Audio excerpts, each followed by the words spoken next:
With a yo-ho-ho, it's TaleOfTheToaster. Welcome to some more Inazuma 11 Aries thoughts on the episodes. And of course, we are still in, at the moment, Ryman versus Alia Academy, which, I'm not gonna lie, was probably the reason I started these reviews in the first place, because I just wanted an excuse to rewatch this match. I mean, I've bought the kit. What more could I do to show how much I love this match? This is the second of three episodes about Ryman versus Alia, so I would guess this one, episode 19, is probably the one where there's the least to say about it. It's neither the start nor the end of the match, but let's just dive right into it. Once again, just in case you missed the last episode, disclaimer: red hair guy, I have to call him Hunter Foster or Tatsuya Kiyama, but if I call him Xavier by mistake, please don't slay me. It's a very, very easy thing to do. Meanwhile, this guy is going to be Xavier for the purposes of this one, except they actually call him Xavier. Like, I've already gone through some real phases with that name on this channel. Like, I was always saying Xavier for alternate timeline red hair guy, not because I thought that's like my natural instinct. I would say Xavier by default, but they actually call him Xavier in his introductory cutscene in Inazuma 11 2. That's where the whole French accent came from in my Let's Plays before they gave us JP and Hugh and Joan of Arc and Charisse and everyone that's got to be French now. Yeah, so I was just trying to stick to the source material. That's also, I believe, where I got Tiago Torres from instead of Tiago. But maybe I'm just wrong on that. I'm not talking about the episode at all, am I? Look, just, he's been Xavier, he's been Xavier, now he's Xavier. But I'm just going to go with Xavier to keep things simple, because this guy's name is confusing enough. So what did happen last time? Well, last time, let's make use of the licenses. Hunter got injured as a result of fancy footwork. I don't think we're going to see that move again, but I still just giggle at how funny it is. But it did seriously injure Hunter's foot, and that's going to be weighing down on him in a little montage here. He's still flagging. Ryman are also winning 3-2, and they have indeed been either winning or drawing all the way through, which is not what I expected against Alia, considering they were losing to Alpine and Zeus. But I'm here for it. I'm not going to doss about and explain every single motion that happens in the match that you can just watch anyway. But like, the one thing I'll say is that Torch gets a really nice dribbling moment. They don't call them by their alien names in this, like Bellatrix is Isabel Trick, Torch is Claude Beacons, it's Byron Love all over again, but you will probably find me using alien names, because I've got enough to think about with the Xaviers already. But yeah, my memory of this match is that Torch, Gazelle and Bellatrix do absolutely nothing. And that's true for the most part. Like, we're not going to see any of them take any shots, but seeing Torch, who's meant to... He is still positioned as a forward, but seeing him have a great dribbling moment, that actually made me really happy. This is the benefit of re-watching things. This is what we do it for. But that will be all he does in the episode. The main thing that happens is, after Hunter just keeps getting more and more injured, Coach Lena, who we've not really brought any attention to yet, but I'm glad that she's here, has to take him off the pitch and makes the decision to not replace him with anyone. It's like, this does happen in Inazuma sometimes when they're expecting that player to get right back out on the pitch, but like, there are two reserves on the bench right now. There's Zeke, which I did double check, that is actually his name. I'm not just thinking purely of Xenoblade Chronicles 2. I think he's been called Zell in at least some form of media as well, but like, he is Zeke, so let's leave that one behind. And there's Baller as well, but yeah, they just decide to play with 10 players while Hunter's off the pitch, and it's like, Coach Lena made some real questionable coaching decisions in Season 2, and I guess that's just going to continue here. Yeah, you go.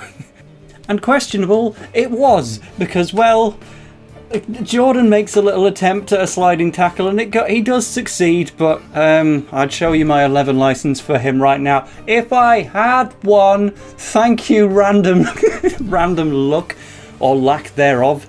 But yeah, Sonny just kind of takes the ball off him with a flash dance, so that is still like 3-1 in terms of flash dance being used as a block, flash dance being used as a dribble. What is it officially? A dribble, but it's been a block 3 times now, and it's had to be used on poor old Jordan, and Sonny passes over to Adriano, who sinks it with a regular shot against Dave Quagmire. And again, it's really nice. I love the regular goals in Inazuma, right? They don't all have to be special moves. I think that's partly why the Desert Lions, the Qatar team, is one of my guilty pleasures in Season 3. I say guilty pleasures. I was so pleased when I put out my team's tier list and my top 100 characters, and everyone who loved Desert Lions just rallied around this. It's more liked than I thought, and well, that's going to put a whole new meaning on the Qatar World Cup 2022, but this is not about the Desert Lions, this is about Alia Academy, a match that I like even more than that one. But Dave Quagmire, he's letting 3 regular goals now and 4 goals altogether, right? It's not going well for the guy, but again, I just love it when you have an unexpected goal, like Ryman are winning 3-2, so that means it's Alia's turn to score, right? Nope. Adriano, of all people, is going to sink a regular one, so this has been a slower paced episode compared to the previous one, but it's still being just as unpredictable, and I'm loving it. What isn't surprising is that Xavier finally turns up. That's the last time we'll be using that 11 license. Yeah, he's not been playing. I don't really remember why, to be honest. He's just had a little fallout with Hunter, I guess. But he's here. Hunter is on the bench. There are 10 players on the Alia team. So now that explains why they didn't have 11 players on, because we have to conveniently put Xavier on the pitch without taking anyone off. Except they do, because of all things, I knew that Claude Torch gets just completely overshadowed in this match, but he's just like dead. They just cut to the pitch and Cliff's looking on me like, oh, is he okay? And the commentator's saying he's got a concussion and he's just bruised on his forehead, and it's like, what happened to him? Give me that extra 2 minutes of footage where we explain how Torch has just been taken out on the pitch. I shouldn't laugh, but like, it's so out of nowhere, so they just bin him off to put him on the bench. So we're still going to be playing with 10 players, except, now it's Xavier Schiller time. I was trying to do like an edgy hair thing, to, you know, he plays with his hair, right? But all I did was just give myself a massive comb over. So, oh yeah, it's so elegant. Anyway, he'll be playing, and he's got 2 goals to close the gap on. Will he do it? Probably. So yeah, Torch is gone. No Fire Blizzard for us. Xavier is here, and after a sequence of passes and all that you don't need me to describe, what you probably want to know instead is, what do I think of his special moves? Because we're about to get one. And this match has been so good for special moves. We've had Meteor Blade, one of my favourites of all time, even if it doesn't look quite as good here. We've got Astro Break, one of my favourites of all time because it's from my favourite character. We've had Fancy Footwork, a new out-of-nowhere surprise that I've just really grown to appreciate straight away. Now we're going to get another one that I'm really, really keen on. And we've had Wormhole as well. In fact, Dave Quagmire does actually do a successful one just before this, so to prove that he's worthy of any sort of consideration for football teams in the future.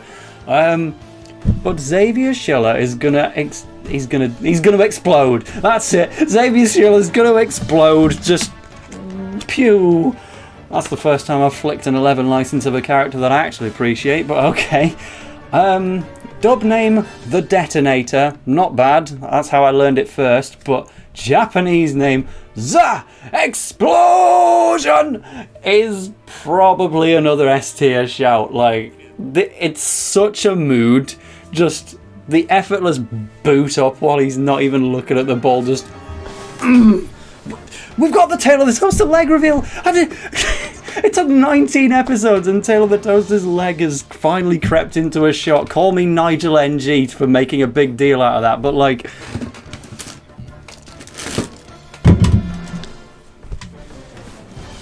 this cosplay did come with official alien shorts. They're very much just normal blue shorts, but I thought, well, I don't even include my leg wear in the camera screen, so I'm not going to need to bother putting that on, but apparently I did. For a real world, let's pretend, oof, it's you got my pink socks in there and everything. Yeah, very, very Xavier Schiller vibe. But we've gone a tad off topic here. He gives the proper most IDGAF kick into the air and then surrounds himself in this ball of energy, just passing to himself Omayo Mo Shinderuing around the world. And it's like, this doesn't make sense at all, but it's so solo and such a mood before he clashes down with the detonator, or even better, the explosion, to just blast it past Mermaid Vale, which has already failed for the first time. But it's just such an energy about it. Like, think back to my top 100 Inazuma 11 characters, right? I was kind of thinking, as soon as I put that video out, I'm going to realise that some characters were a little too low or a little too high in that one. And I've not really settled on too many regrets with it yet. I think maybe Chops Denton was a tad too high. He's still like top 30, top 40, but maybe not 22.